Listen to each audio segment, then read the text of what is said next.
Desde que a Rússia invadiu a Ucrânia, o mundo passou a ter mais medo de uma coisa: as armas nucleares da Rússia. Mas o que exatamente aconteceria se o presidente Vladimir Putin decidisse apertar o botão vermelho? O que poderia levar Putin a detonar uma arma nuclear? Que cadeia de comando essa ordem precisaria seguir? E o que aconteceria se os países membros da OTAN contra-atacassem? Quando os Estados Unidos atacaram as cidades japonesas de Hiroshima e Nagasaki em 1945, isso entrou para a história como as duas únicas vezes em que armas nucleares foram usadas em uma guerra. A destruição dessas bombas foram devastadoras. Juntas, elas mataram cerca de 120 mil pessoas na hora e dezenas de milhares mais nos meses seguintes. Pessoas a 1 quilômetro das detonações foram carbonizadas pelo calor e aqueles dentro de 1,5 quilômetro do Marco Zero sofreram queimaduras instantâneas e danos graves à pele. Hoje, a Rússia tem mais armas nucleares do que qualquer outro país. E Putin já ordenou que as forças nucleares da Rússia fiquem em alerta máximo, ameaçando qualquer país que fique do lado da Ucrânia. Então, o mundo estaria por um fio de entrar em um inverno nuclear? Com base nas políticas russas de dissuasão nuclear, existem alguns princípios básicos nos quais Putin poderia se apoiar para tomar a decisão de usar armas nucleares.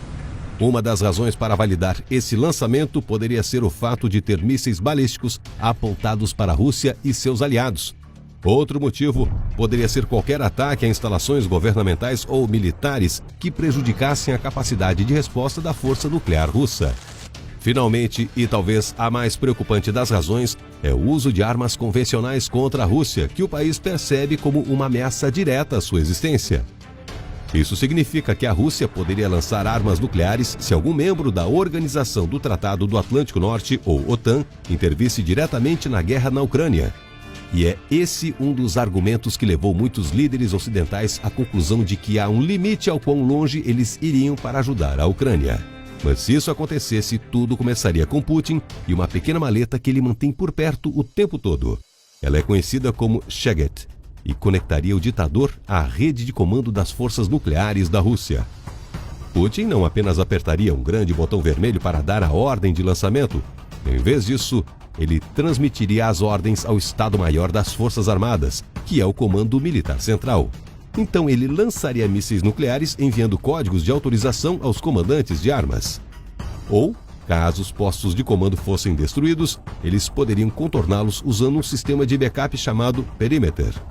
Isso permitiria que o Estado-Maior das Forças Armadas iniciasse diretamente o lançamento de mísseis terrestres de forma remota. Se eles fizessem isso, os mísseis terrestres levariam cerca de 30 minutos para chegar a um país como os Estados Unidos. Se o lançamento partisse de um submarino posicionado mais perto do território dos Estados Unidos, o ataque levaria apenas 10 ou 15 minutos. Uma vez lançado, o Sistema Espacial Militar dos Estados Unidos detectaria qualquer míssil com radiação infravermelha. Em poucos minutos, o presidente Joe Biden seria alertado, e alguns momentos depois, a resposta provavelmente seria um imediato contra-ataque. Isso significaria a implantação de centenas, se não milhares, de aeronaves, submarinos nucleares e veículos de artilharia pesada armados com mísseis em terra. Essa enorme ação militar seria apenas uma reação ao primeiro lançamento. Imagine se uma ogiva fosse detonada em Washington, D.C., a apenas alguns quarteirões da Casa Branca. Mesmo que ela fosse apenas 2/3 tão poderosa quanto a bomba lançada em Hiroshima, tudo dentro de aproximadamente 1 quilômetro seria destruído. Mais de 45 mil pessoas morreriam e outras 300 mil seriam feridas.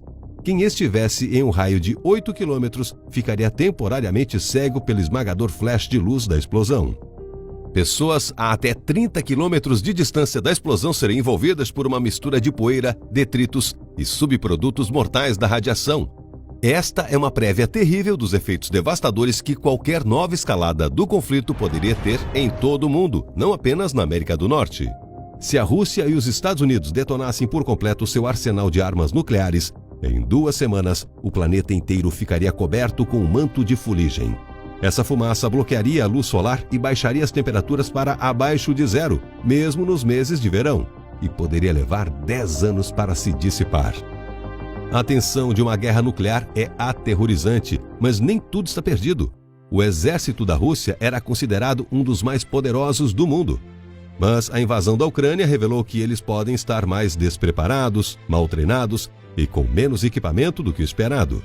A ameaça iminente de uma guerra nuclear pode ser outra maneira de a Rússia manter o mundo em um estado submisso de medo.